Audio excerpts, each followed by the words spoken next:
పెద్ద నోట్ల రద్దుతో తేలిందేంటి? దేశంలో పెద్ద నోట్లను రద్దు చేస్తూ ప్రధానమంత్రి నరేంద్ర మోదీ తీసుకున్న సాహసోపేత నిర్ణయం ఎవరికి ఉపయోగపడింది? ప్రభుత్వానికా, వ్యాపారస్తులకా లేదా ప్రజలకా? రద్దు చేసిన పెద్ద నోట్ల మార్పిడికి ఇచ్చిన గడువు ముగిసి 4 నెలలు పూర్తయినా ఈ విషయమై ప్రభుత్వం ఎందుకు నోరు విప్పడం లేదు? డిసెంబర్ 13వ తేదీ వరకు వరుసగా బ్యాంకుల్లో డిపాజిట్ అవుతున్న డబ్బు లెక్కలను ఎప్పటికప్పుడు ప్రకటిస్తూ వచ్చిన రిజర్వ్ బ్యాంక్ ఆ తర్వాత ఎందుకు మౌనం వహించింది?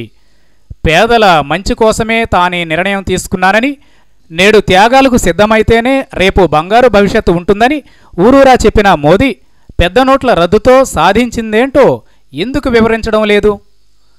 దేశంలో దాదాపు 4 లక్షల కోట్ల రూపాయల నల్ల డబ్బు ఉందని, పెద్ద నోట్లను రద్దు చేయడం వల్ల ఆ డబ్బంతా మురిగిపోతుందని, అప్పనంగా ఆ మేరకు నల్ల డబ్బు కొత్త నోట్ల రూపంలో ప్రభుత్వ ఖాతాలో జమ అవుతుందని ప్రభుత్వాధికారులు భావించారు.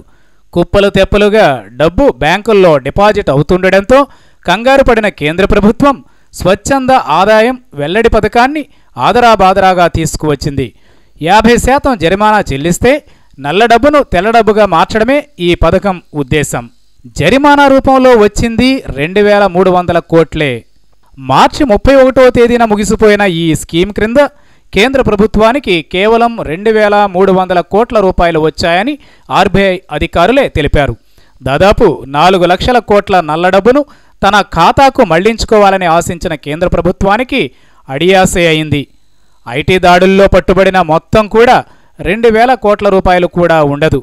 కొంతమంది ఆర్థిక నిపుణుల ప్రకారం 2016-2017 నాటికి దేశంలో నల్ల డబ్బు దాదాపు 5 లక్షల కోట్ల రూపాయలు.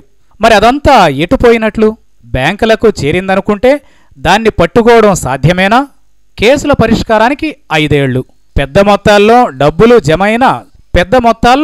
జమైనా దాదాపు 18 లక్షల అనుమానిత ఖాతాలను గుర్తించామని, వారందరికీ నోటీసులు పంపించామని ఆదాయ పన్ను శాఖ అధికారులు తెలిపారు. 30% ఖాళీలతో ప్రస్తుతం ఆదాయ పన్ను శాఖలో 72,000 మంది ఉద్యోగులు ఉన్నారు. వారు రోజువారీ విధులు నిర్వహిస్తుంటేనే ఏడాదికి 3.5 లక్షల ఖాతాలను తనిఖీ చేయగలుగుతున్నారు.